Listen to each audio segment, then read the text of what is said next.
আমি পড়না গেছিলাম বেড়াতে, সেই কিছু ভালো লাগার মুহূর্ত নিয়ে এসেছি তোমাদের সঙ্গে শেয়ার করছি অ্যাকচুয়ালি। এখন হচ্ছে তখন সকালবেলা হয়েছে, আমরা রেডি হয়েছি, আমরা রাত্রিরে পৌঁছেছিলাম কিন্তু রাতে কোনো হোটেল পাইনি বলে ওই সমুদ্রের ধারেই বসে কাটিয়েছি, কিন্তু ভালো লাগছিলো খুব। তো আমরা সকালবেলায় চলে এসেছি, এসে এখান থেকে চা, কারণ রুমে নয় চাটা হচ্ছে এখান থেকে খেয়ে মানে মজাটাই আলাদা সমুদ্র দেখার। বসে দেখাবো কোনি এখানে সবাই কী সুন্দর বসে বসে চা খায় বা স্ন্যাক্স খায় আর সমুদ্র দেখে, সেটা আমরাও করছিলাম। খিদেও পেয়ে গেছিলো, রাত্রিরে খাইনি, সেই এসে ধরো সমুদ্রের ধারেই বসেছি, তো কোনো হোটেল পাইনি ওই জন্য। তো এখানে বসে বসে সবাই চা খাচ্ছে আর সমুদ্র দেখছে, কিন্তু আমি আর লোভ সামলাতে পারিনি, মানে খেয়ে দেই কোনোভাবে একটুখানি চা আর স্ন্যাক্স খেয়েই আমিও নেমে পড়েছি। মেয়ে ইয়ে করবি না তো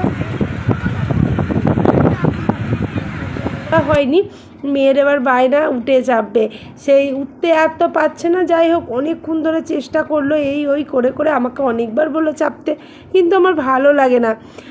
তো ও অনেক কষ্ট করে যাই হোক ওখানে উঠতে পেরেছে আলটিমেটলি। দিয়ে ওখান থেকে আমরা চলে এসেছিলাম একটা খাজার দোকান, যে রুমে নিয়ে খাওয়া হবে, কিন্তু বিশ্বাস করো এতটাই বাজে, পাম্প তেলে মনে হয় ভেজেছে। তো আমরা নিয়ে আসিনি এগুলো বাড়ির জন্য, তো ওখানে বসেই খেয়েছি। ওখান থেকে চলে এসেছিলাম একটা জামা কাপড়ের দোকানে, কারণ আমি সেরকমভাবে স্নান করার কিছু নিয়ে যাইনি। তো এখান থেকে একটা গেঞ্জি প্যান্ট মেয়ের আমার, এখান থেকে আর কি টুকটাক কেনাকাটি করে আমরা বিকেলবেলাতে মানে খাওয়া দাওয়া করে বেরিয়ে পড়েছিলাম মায়ের মন্দির দর্শনে, যেখানে জগন্নাথ প্রভু মা কালীর যুগলবন্দি ছিল।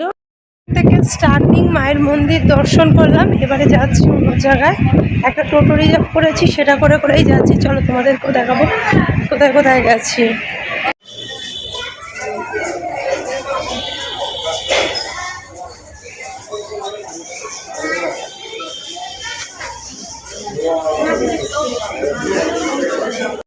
এটা যেটা দেখছো এটা হচ্ছে 108টা শিব মন্দির। এখানে 108টা মানে শিব প্রতিষ্ঠিত রয়েছে, আর এখানে অনেক কিছুই রয়েছে। এখানে রাম সীতা আছে, আর তোমার দেবাদিদেব রয়েছে, মা তুলসী মাতা রয়েছে। তো এখানটা খুব সুন্দর, আর সামনেটা হচ্ছে এরকম হয়ে মেয়ে তো ওখানে দৌড়াচ্ছে, দৌড়ে দৌড়ে এদিক ওদিক যাচ্ছে, আমিও